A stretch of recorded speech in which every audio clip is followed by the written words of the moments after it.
I mean, I think everybody sees Travion the same way. You know, he's first of all, he's a tremendous kid, awesome individual, really hard worker, smart kid, can process a lot of information, which allows you as a coach to try to use him in the ways that he should be used.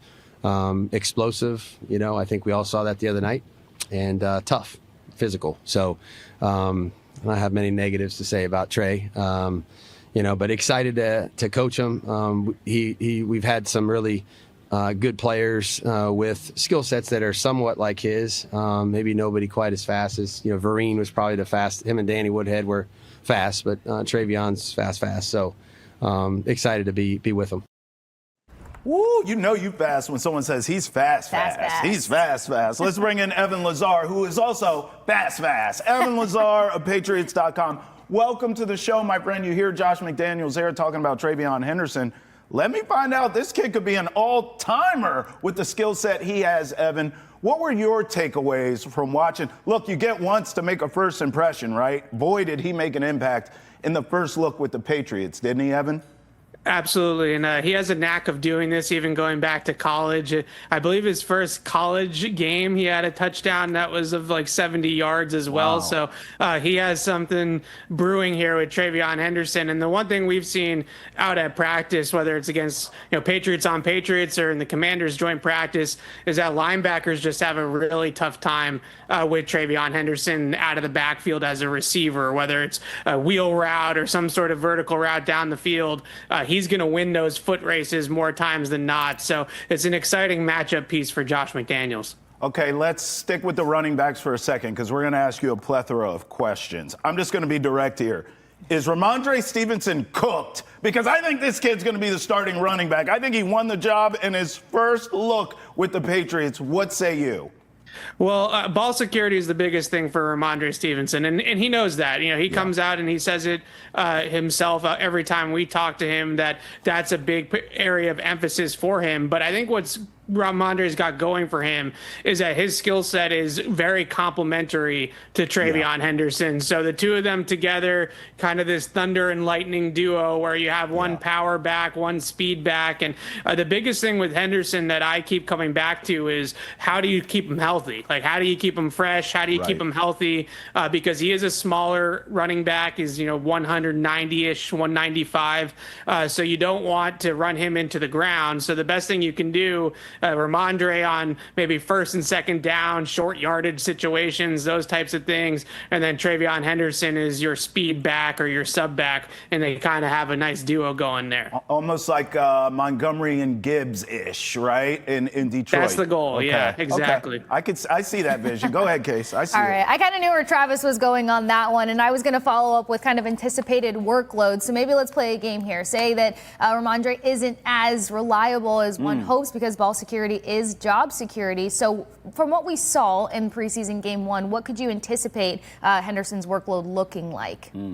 Well, I think the Jahmyr Gibbs comp is obviously a ceiling comp of what he might be in the NFL, but that's really where I've been at with it. And Gibbs typically plays 45-50% of the snaps in Detroit, and you see that 1-2 punch that they have. And I think that's where the Patriots want to go with this. And in the past, that's where Josh McDaniels has gone with it. We've seen over the years of these Patriots offenses where it's, an early down guy like a LeGarrette Blount, and then it's a James White on third downs, right? And I think that they're going to try to get to a similar split there with Henderson, where he's playing a lot. Like, don't get me wrong, it's not like they're going to put the rookie on the bench for an extended period of time, but they're having them situationally play certain roles. So I think if you're a fantasy person, like, that drives you nuts, right? Because you don't know which running back is going to get the bulk of the targets and the touches. But at the same time, I think that's probably what's best for the Patriots moving forward in terms of winning football games. You know what, lads? You just draft them both, and you figure it out. That's probably why my team only won. Who gets that lucky in fantasy football? I only won 3 games last year. I quit years ago, but I think much hasn't changed. Look, we could talk running backs all day with you, but let's talk other things. Before we move on to the Vikings, what were your takeaways from that Commanders win? I mean, beat down City on Brady night. I'll ask you about the statue later, but in terms of what you saw, give me some bullet points here. Just takeaways from that big win over the Commanders. Well, the biggest thing to me when going back to January, I actually talked to Ryan Cowden at the Senior Bowl for the first time, the Patriots #2 in the front office there behind Elliott Wolf. And I asked him, what is a Mike Vrabel player? And he said, we're going to be all about effort and finish. Those are the two buzzwords that they use. Okay. And that's where I would start with that game on Friday night, effort and finish. They play with great physicality. They play with great energy. You saw that DNA of the head coach rubbing off on the team. So when you start talking about identity and what Mike Vrabel is going to bring to the table, I think those are the two big things that stand out to me. And they actually have in their meeting room, they have a poster now on the wall that's non-negotiables, ball security, ball disruption, things like that are big with them as well. But the number one thing on that list, effort and finish. So I think that that's where this whole thing starts. Now, once I watched the tape of that game back, I will admit there was a lot more preseason football on there than the scoreboard would suggest. So it's not like it was perfect. There's a long way to go for the Patriots, but they clearly came out and played a harder, tougher brand of football than Washington did. I think that's a great point too, because Kasey and I talked about this. It felt like Tom Brady's day, Tom Brady's night. So if anything, Laz, I think you had a baked-in excuse if this team didn't do what you said. If they came out kind of flat and you're like, well, it was Brady night, let's see how they look against the Vikings. I actually thought it was more impressive that in that moment that was for TB12, the team came out, to your point, and had that sense of urgency. That's a credit to Mike Vrabel for sure. 100%. And then along the lines of identity, effort, and finish, I know that one of the things on their checklist, getting better in the red zone, getting better with converting on third downs. How well did you see the execution of Josh McDaniels' offense? Because we know that it's a very intricate system to get in line with, and this was kind of the first go with the starters being out there for a couple minutes to get things going.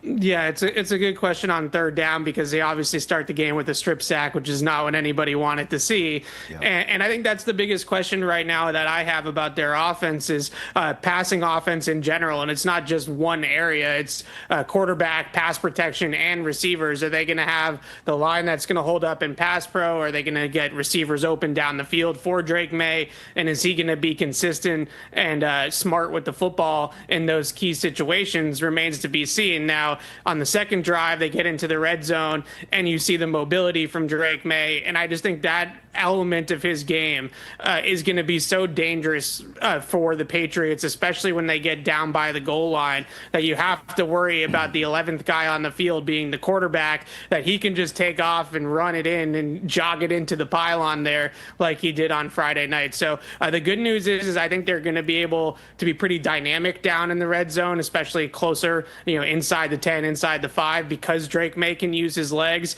but they got to clean up the pass protection in number one, I would say, as of right now. Bro, I knew I liked you. I've been screaming from the mountaintops. Drake Maye is a dual threat quarterback. Like, I watched this at UNC, and I feel like since he's been here in New England, the only time we see him run is when he's running for his damn life. Panicked. So now you're getting designed Drake Maye runs. I want to see so much. I agree with you in the red zone, but I'm even okay, Laz, between the 20s. Like, just get this kid on the move. He is a freak athletically. Get him moving. If he's throwing on the run, if he's scrambling, maybe it's RPOs. Do you think in this Josh McDaniels offense we will see more of that dual threat Drake Maye? It sounds like you do.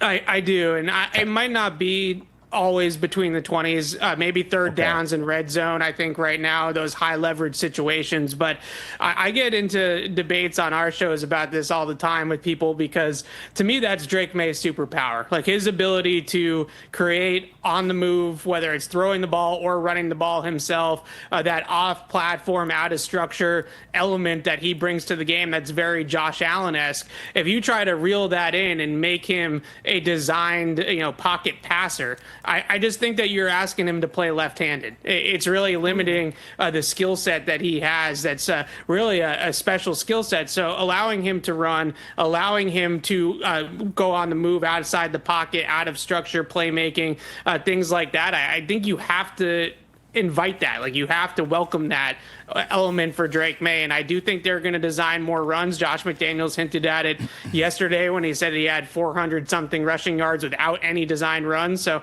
that, to me, antennas up that McDaniels knows that this is a part of the offense that they can use a little bit more. So when you go down there in the red zone, when you're on 3rd and 2, when you can zone read or quarterback keepers and things like that, that just makes it so much more difficult for the defense. And it's another element that the defense has to plan for.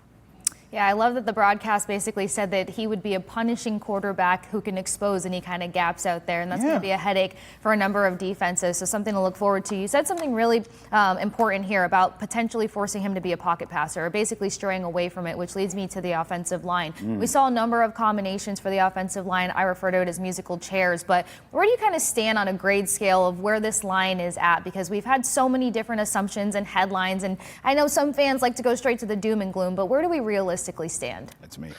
Well, I think the question is I think they're improved. How much improved, we'll find out in 6 weeks or so here, right? Once you start to get some regular season games under their belt. But the most important thing to me, and I wrote a piece about this morning, is that they really have 3 rookies that are emerging, and Will Campbell and Jared Wilson are going to start. But their 7th-round pick, Marcus Bryant, might be the top backup right now at tackle, and I think all 3 of those guys are improvements from what they had last year in those specific roles. So that's a bonus. And the other thing, when just looking at the rookies on the left side, especially Campbell, which we saw in the game on Friday night with the finishing blocks in the running game, they're going to be a more dynamic run blocking team. And it's not, pass protection is going to be a work in progress. I think that's remains to be seen. It's probably one of my biggest areas of concern with the team right now. But if you can run the football and you can stay ahead of the chains consistently by running the football, then you can incorporate play action, you can move the pocket, and you can get Drake Maye into areas where he's better protected, or it's easier to protect him as a result. So the run game can really set up a lot of the passing game, and I know a lot of people want to see Drake Maye sling it and throw the ball 35, 40 times a game, but they might be better suited just personnel wise to be run first, then play action oriented, and try to keep themselves ahead of the chains that way. Laz, we've seen this playbook before. That was Brady early in his career. Run game, defense, be clutch for us down the stretch. We'll win games, we'll win Super Bowls. And then as Brady became Brady, they opened it up and he was throwing the ball all over the place. So we've seen this before. Let me ask you about Will Campbell, though, because I have a hot take. He looked really good against the Commanders. But my guess is this dude is a stopgap left tackle this season. Okay, stay with me, Laz. I think he's a stopgap. I think they draft a true left tackle. Then they kick Will Campbell to left guard, where he'll probably be an all-pro for the next decade, okay? I think that's really who he is. That hot take, am I a hater, or could you kind of see that vision?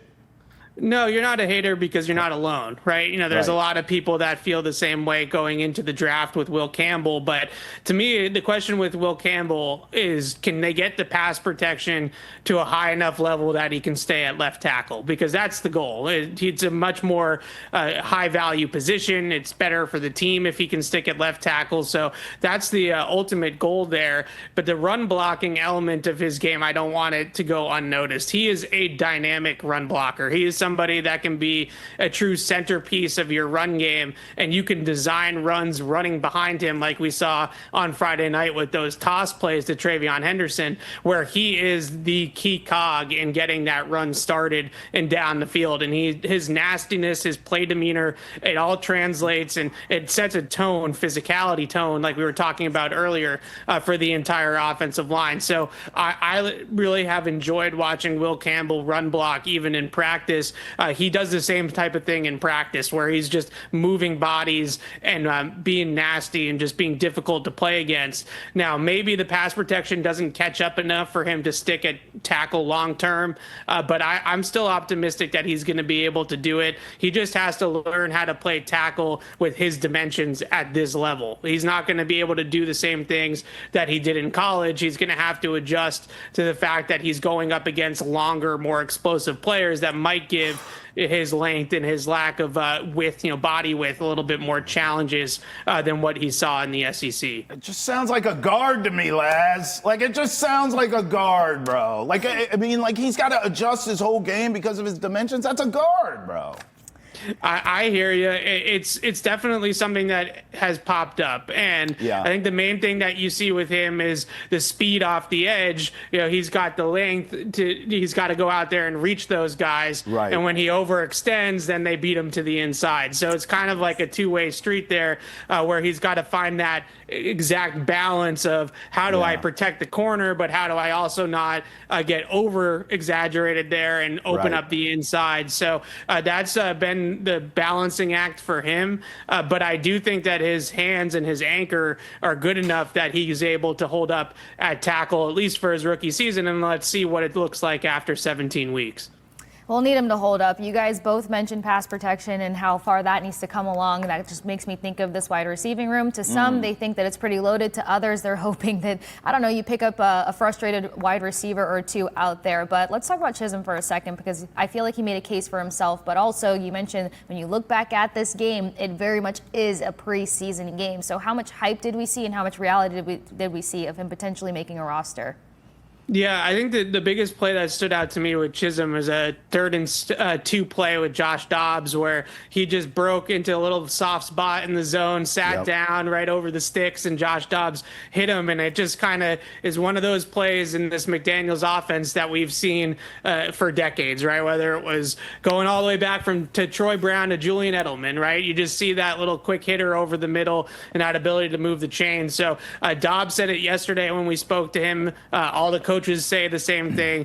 Chisholm is just a great fit in this offense, and we all knew that coming in based off his college game. He fits the suit of that McDaniels slot receiver. So I've been wary of saying that it's going to be his rookie year that he's going to make an impact. Maybe he is more on that Edelman trajectory, where it takes a few years for him to really round out his game and learn the position and all that kind of stuff. But between him and Pop Douglas, I do think you're going to see that slot element back into this offense at a high volume. And both those guys have looked really good in that role so far in camp. So I'm excited about Douglas the most, but I think Chisholm is somebody that maybe if you put him on that Edelman developmental track, that he could be a factor here down the road.